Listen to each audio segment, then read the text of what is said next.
has trouble with the snap, and the ball is free. Okay, next question. I'm a horse football coach right now. You know, it got shoved up, shoved it up. It got shoved, right? But I'll start, Travis, just a quick, temperature check on how you're feeling heading into this game. I mean, like I said the other day, I don't feel great. This team doesn't do much for me. And I hate saying that because football is my favorite sport, and Michigan State has always been my team. Yeah. Regardless of whether I was going to go there or not, it's what I've always supported, and it's been tough. It's been a tough last few years, and we had penciled this in as a automatic win over UCLA pretty much. But after last week, who knows anymore? I mean, they showed up against Penn State. We didn't show up against Nebraska. Yeah.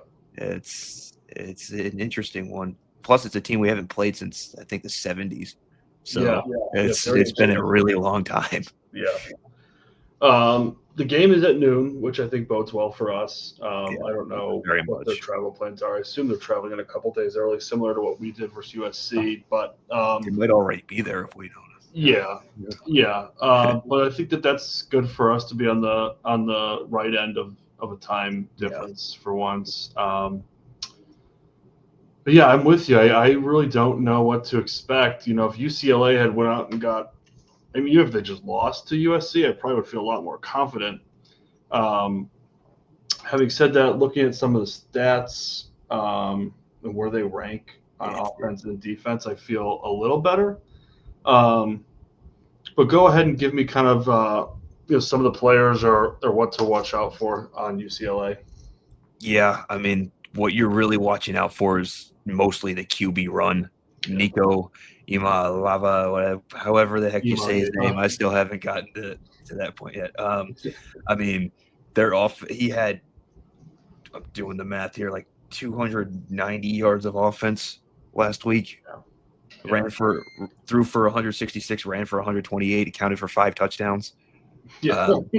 So two passing, 3 running. So, you're looking at the quarterback run. He had as many rushing yards as the Penn State running backs had combined last week. Wow. So and one more touchdown. So that's great. That's a little scary, especially the way some of these quarterbacks have run on us in the past.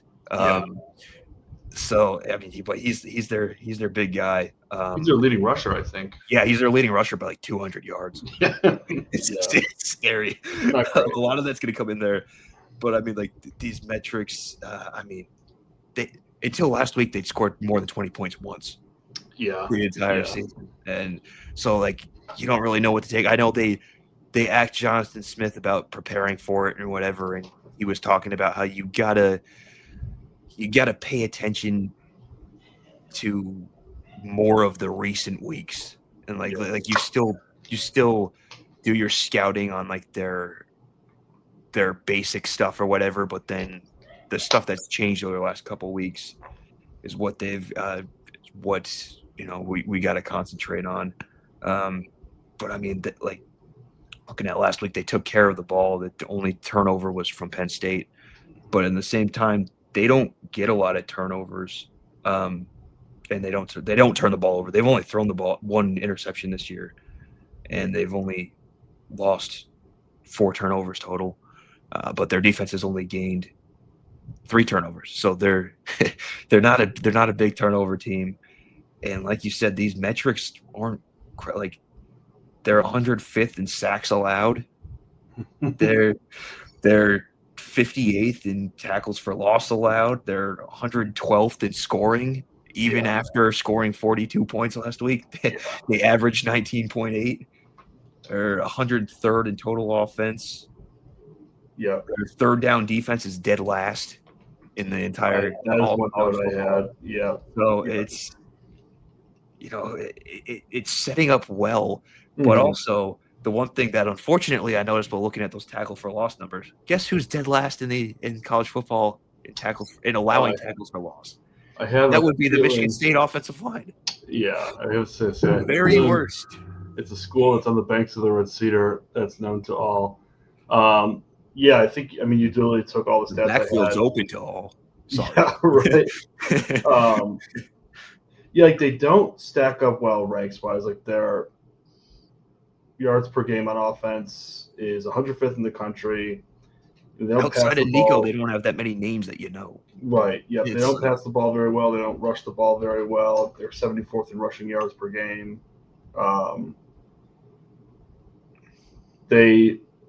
One thing that popped out to me was that their red zone offense. Yeah, I was just about to bring first in the country, 100% in the red zone. 14 for 14. Yeah. Somehow. So don't let them down there. Yeah, right. Seriously. Sucks, but they're good when it's a short field. Yeah. Yeah, they convert. Yeah, I think this is one of those games like it's a good spot for Michigan State, right? You have a team traveling west. The game is early. They're coming off a huge win, a massive win. Yeah.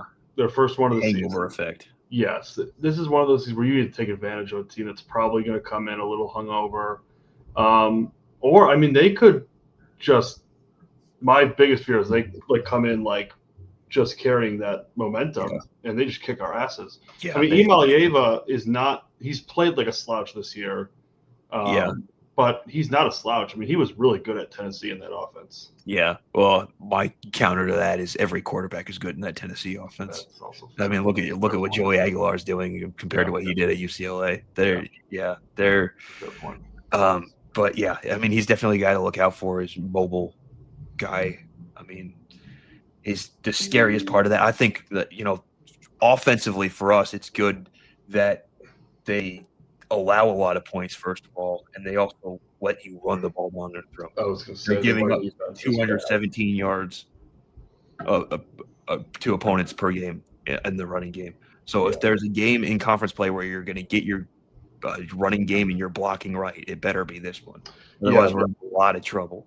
Yeah, they rank 129th out of 136 in rush defense. So I think you're absolutely right. I mean, that's a great point. Like, this is an opportunity for that O-line and running backs to figure some things out, get right. And I think on top of that, the time of possession, UCLA is 101st in average time of possession. They average 28 minutes a game. MSU 31st at just over 31 minutes a game. So I mean, this is one of those games where you can really kind of hold on to the ball and really hopefully keep Iamaleava off the field. Yeah. And kind of take away that threat as much as possible. I'm glad you brought that up because I was looking at last week's game and they had the ball for twice as long as Penn State did in that game. That's crazy. Imagine if they didn't. It doesn't add up when you look at what their average would be if they didn't have that game. Oh, my God.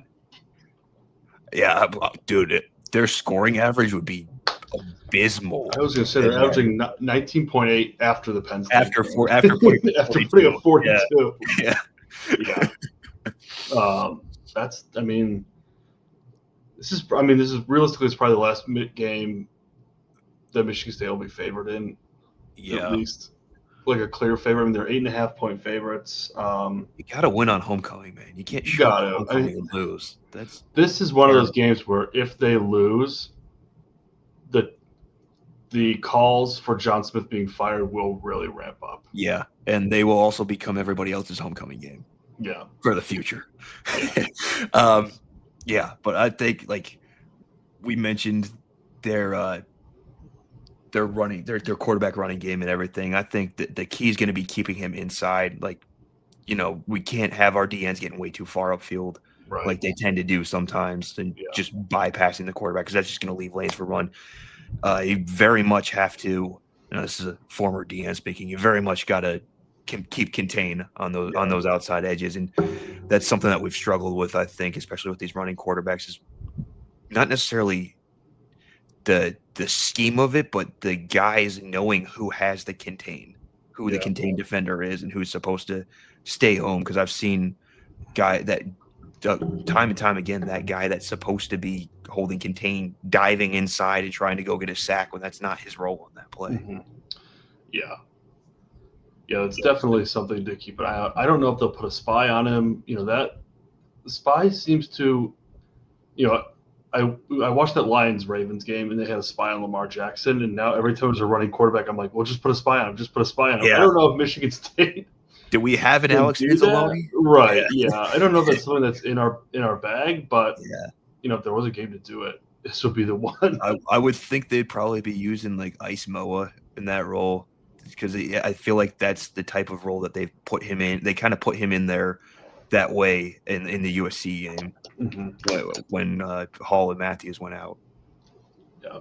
And I don't think like Hall and Matthews are easily our best two linebackers. I don't think either one of them has the skill set to be the spy right now, the speed to be the spy in that game. Yeah, Hall's having a great year, honestly. I didn't realize that.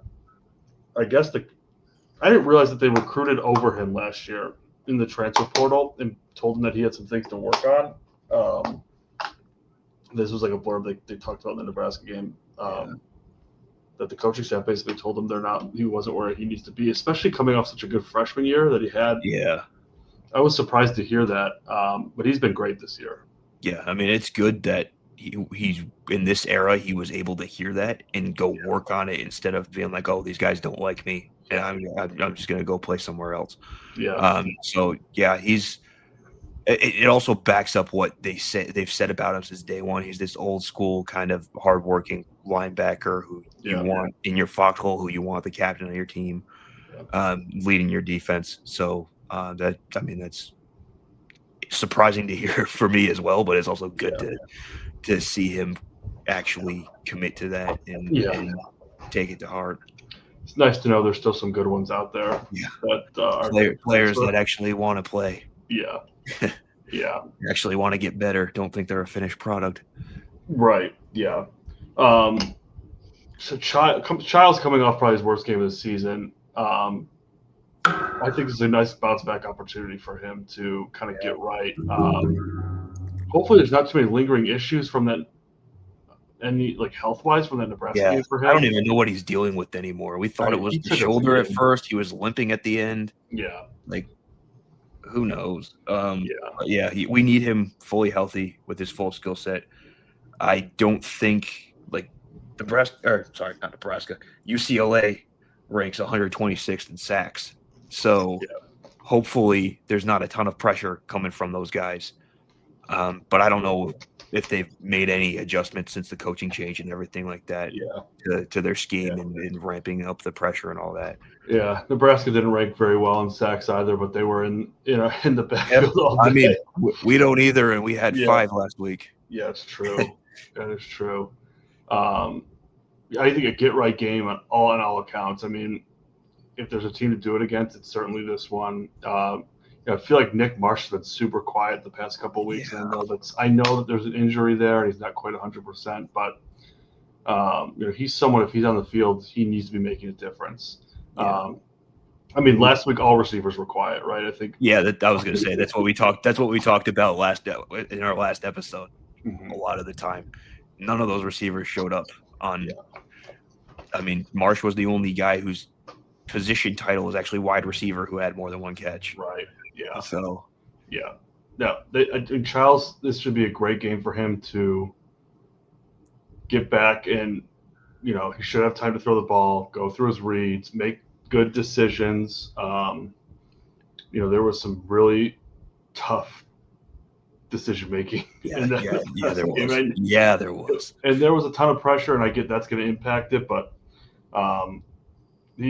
it felt like for that one game he kind of reverted back to old age Childs for a minute there. Yes, he did. And I mean, if he's going to go back to being this year's version of Aiden Childs that we've seen from all the other games this week, I want to see them be aggressive all over the place. Take it to UCLA and just be like, you guys are 1-4. You might have beat Penn State last week, but you're not shit. We're going to go up and down the field on you on our home field because our fans deserve that. And this coaching staff really needs a game like that.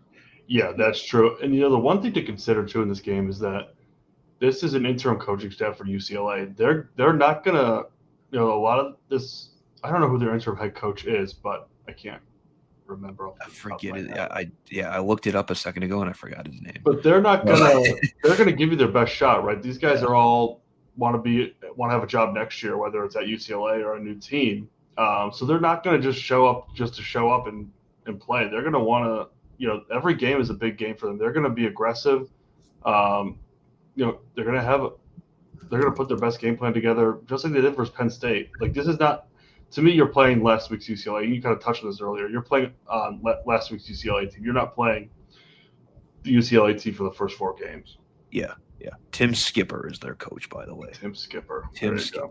Yeah. It's funny. I feel like Jerry Neuheisel, Kirk Neuheisel's son, got all the attention. Yeah. He's the interim offensive coordinator. I That's thought what he made was me the look it head up. coach. Yeah, that's what made me look it up. I was like, they went to Neuheisel on this. Okay. I was like surprised. Like, why is he doing like going back to the well with a UCLA legacy here? Yeah. Yeah. Well, we'll see what happens with UCLA. I mean, like Nick always says, they're all must-win games, but I mean, this one is. If they lose this one, I think 3-9 comes into play. Oh yeah, you cannot start Big Ten play 0-3, and expect to have a good finish to the season. Expect to have a good overall result on the season. Yeah, agreed.